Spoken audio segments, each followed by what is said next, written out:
Welcome to week 2 of Disciplines of Leadership. This week you'll be looking at the trait approach to leadership.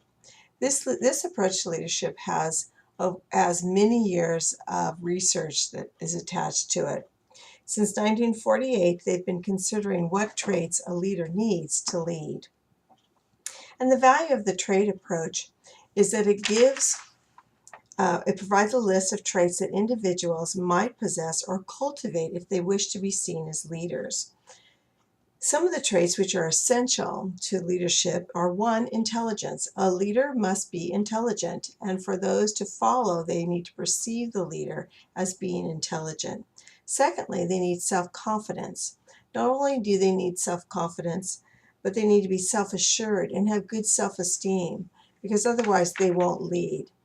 A third aspect of leadership, a trait in leadership, is determination. They have to have a desire to get the job done. They can't lead a team or a group partway and then get tired and quit. They have to be to get the work done. Then a fourth aspect is integrity, and that's honesty and trustworthiness. This week you'll be watching a video by Colin Powell, and he talks about an aspect of leadership that is highly important is trustworthiness.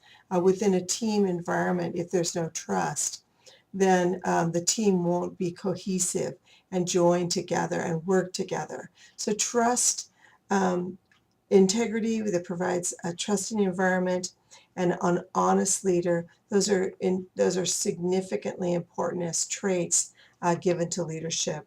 The final and fifth aspect of a trait in leadership is sociability.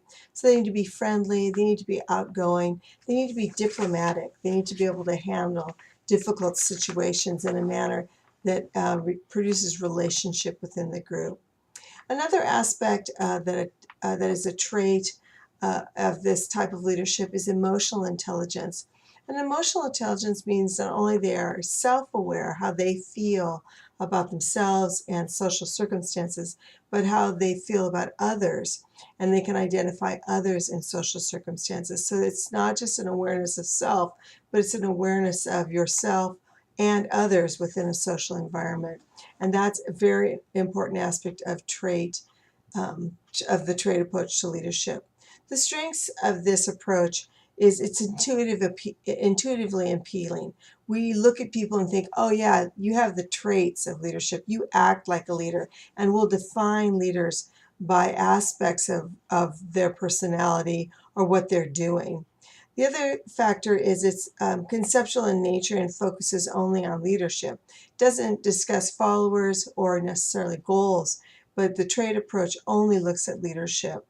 It also, thirdly, provides benchmarks for what to look for in terms of leaders. If you're going to hire a leader or you're looking for who should lead the group, you look for those 5 items I already discussed as aspects of leadership, and if the person is displaying those things. And if they're not displaying them, then maybe they're not a good leader. The criticisms of this theory is that the list of traits change. So when you look at the list from the 1940s to the list that's once we hit 2004, the list changed and how we describe that list. Some of the lists will say that you have to be masculine. The trait of a leader is being masculine, as opposed to being, you never see feminine, but the trait of leadership is masculine. Some lists say the trait of a leader is being tall, or a certain color hair or eyes. So those factors, so the traits change over time, and it's often socially conditioned. And the trait approach does not take into consideration situations that the leader finds themselves in, so that sometimes the traits you need for certain circumstances wouldn't be the general traits that people describe leaders as. So there's no adaptability within the trait approach. And then traits are largely subjective. So meaning you could decide what you feel is important, what's an important trait, and your neighbor could have a whole different list of traits. So between 4 or 5 people, you would generate a list of 5 or 6 items each, and maybe none of the traits would match amongst your group. And then finally, the trait approach is not useful for training leaders or development of leaders. It's just simply used as benchmarks to select people. This theory has been around for a long time and is worthy of note. And it's also good for you to think about what traits do you look for when you're thinking of a leader, because they're intuitive, they're already in your thought process or your worldview based on your culture as what to look for as a leader. And it will also set you up to not consider certain people for leadership roles because they don't have those traits.